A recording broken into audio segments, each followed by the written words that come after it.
اللہ تبارک و تعالیٰ نے امت مسلمہ پر، عالم انسانیت پر اپنی رحمت کاملہ کا نزول کیا اور ہمیں رسول پاک علیہ السلام عطا فرمائے۔ سخا بن کر، عطا بن کر، کرم بن کر، وفا بن کر، خدا کا نور اترا لامکاں سے مصطفیٰ بن کر۔ نبی پاک علیہ السلام کی تشریف آوری ہوئی، کرم نوازی فرمائی، اور اللہ تعالیٰ نے فرمایا کہ یا ایہا النبی انا ارسلناک شاہدا و مبشرا و نذیرا، اے نبی کریم علیہ السلام، ہم نے آپ کو خوشخبری دینے والا، ڈر سنانے والا، گواہ بنا کر بھیجا ہے۔ محبوب کو شانیں دی ہیں، محبوب گواہ ہیں تمہارے اعمال پر، محبوب تمہیں دیکھتے ہیں، محبوب تمہیں خوشخبریاں سناتے ہیں، محبوب تمہیں ڈر سناتے ہیں۔ میں نے اپنے محبوب کو عظیم شانیں دے کر بھیجا ہے، اب تم نے کرنا یہ ہے کہ لِتُؤْمِنُوا بِاللَّهِ وَرَسُولِهِ، اے لوگو اللہ پر بھی ایمان لاؤ اور اللہ کے رسول پر بھی ایمان لاؤ، وَتُوَزِّرُوهُ وَتُوَقِّرُوهُ، پھر صبح و شام پھر نبی پاک کی تعظیم اور توقیر کرو، تم حد درجہ تعظیم کرو میرے نبی پاک علیہ السلام کی، وَتُسَبِّحُوهُ بُكْرَةً وَأَصِيلًا، اور پھر صبح و شام اللہ کی پاکی بیان کرو۔ عزیز دوستو، ہمارے پاس بہت سارے اللہ کے انعامات ہیں، لیکن ہمارے پاس رب کا سب سے بڑا انعام یہ ہے کہ اللہ نے نبی پاک علیہ السلام کے صدقے ہمیں دولت ایمان عطا فرمائی۔ یہ جو ہدایت کا نور ہوتا ہے، یہ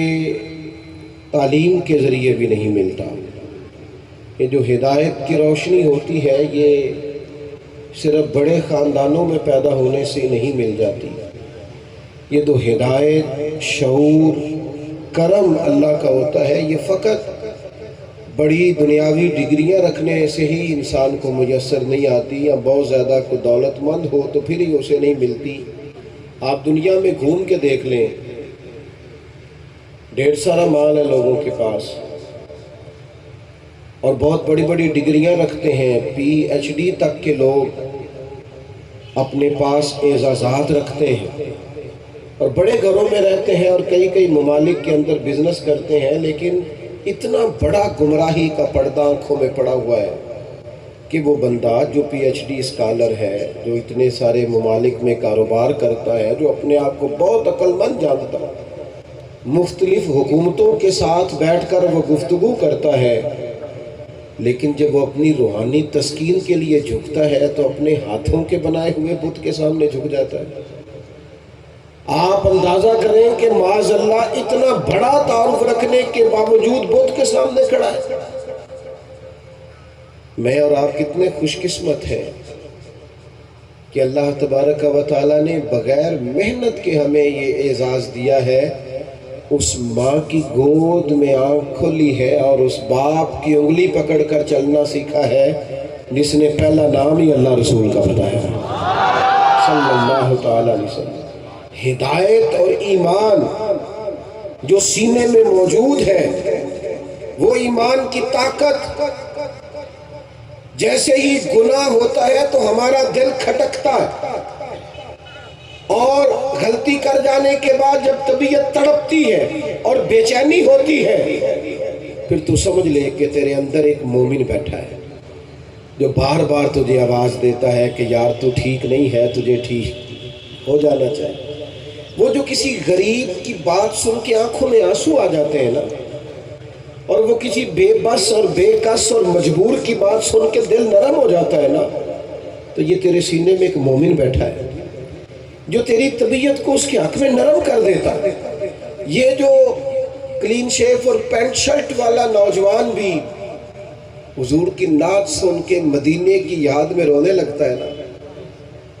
تو غلطیاں اپنی جگہ پہ، کمزوریاں اپنی جگہ پر یہ جو اندر تڑپ ہے اور یہ جو اندر درد ہے اور یہ جو اندر کیف ہے، یہ اندر ایک مومن بیٹھا ہے۔ ابھی بچہ پیدا نہیں ہوا،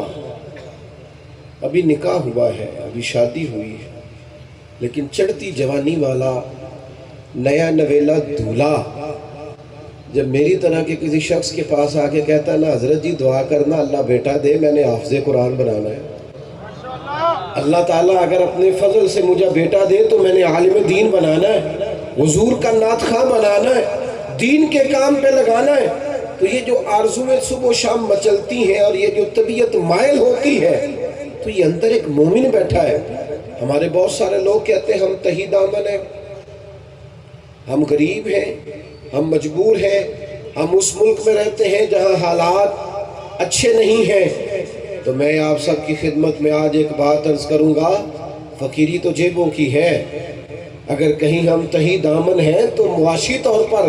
کمزور ہیں، اگر کسی جگہ ہمارے پاس قلت ہے تو وہ وسائل کی ہے، لیکن ویسے ہم بڑے امیر ہیں، اس لیے کہ ہمارے دامن میں اللہ نے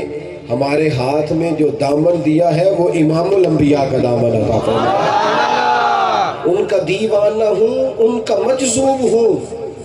لوگوں کیا یہ کم ہے کہ میں ان سے منسوب ہوں؟ سرحد حشر تک جاؤں گا بے دھڑک، مجھ کو اتنا تو زیادہ سفر مل گیا۔ یہ جو دولت ایمان ہے، یہ طاقت ہے،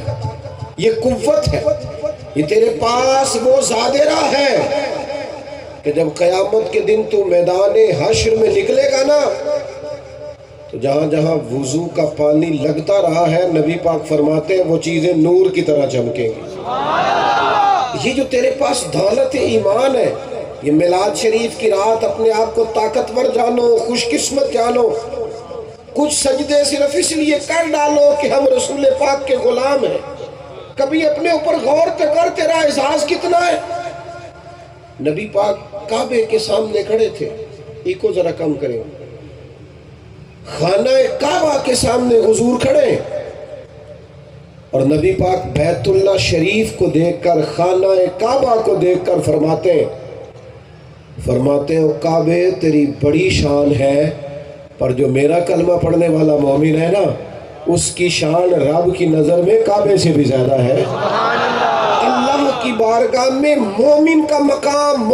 مقام۔ اقبال کہتے ہیں عجب نہیں کہ خدا تک تیری رسائی ہو،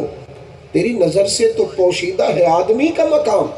تو نے جانا ہی نہیں کہ کلمہ پڑھ کے تو بن کا گیا ہے، تو نے سمجھا ہی نہیں کہ کلمہ پڑھ کے تو بن کا گیا ہے، تجھے پتہ ہی نہیں کہ حضور کی غلامی نے تجھے اعزاز کیا دیا ہے۔ میرے نبی پاک علیہ السلام نے فرمایا صبح قیامت میرے کچھ امتی ایسے بھی ہوں گے جنہیں اللہ تعالیٰ نور کے ممبروں پہ بٹھائے گا۔ فرمایا اولیاء، صلحاء، اتقیاء، ان کا مقام دیکھ کر نا اللہ کی بارگاہ میں تو رشک کریں گے، کہیں گے کیا بات ہے، اللہ نے انہیں کتنا درجہ عطا فرمایا۔ میرے عزیز، آپ اور میں ہم اتنے خوش نصیب ہیں، اتنے خوش قسم، دیکھو نا نیکی کا صرف ارادہ ہی کرتے ہیں، اللہ اجر عطا بھی کر دیتا ہے، اور اگر کبھی نیکی کر لے اس کی توفیق سے فضل ہو جائے تو ایک نیکی کرو تو 10 سے لے کر 700 گنا تک، اور اب فضل کرے تو اس سے بھی کئی گنا زیادہ اجر عطا فرماتا ہے۔ اپنے مقام کو تو سمجھ، اپنا اعزاز تو جان۔ تو کبھی اس لیے بھی اپنی ویسٹ کو سیدھی کر کہ یار میری بڑی بات ہے میں نبی پاک کا غلام ہوں، میری بڑی بات ہے میں حضور کا غلام ہوں، میری بڑی بات ہے میں نبی پاک علیہ السلام کے دروازے پر کشکول لیے کھڑا ہوں، میری بڑی بات ہے میرا ان کے منگتوں میں نام آتا ہے، میری بڑی بات ہے میں ان کے ثنا خانوں میں۔ میں نے پہلے بھی دوستوں کو ایک دفعہ بتایا تھا، پھر بتاتا ہوں،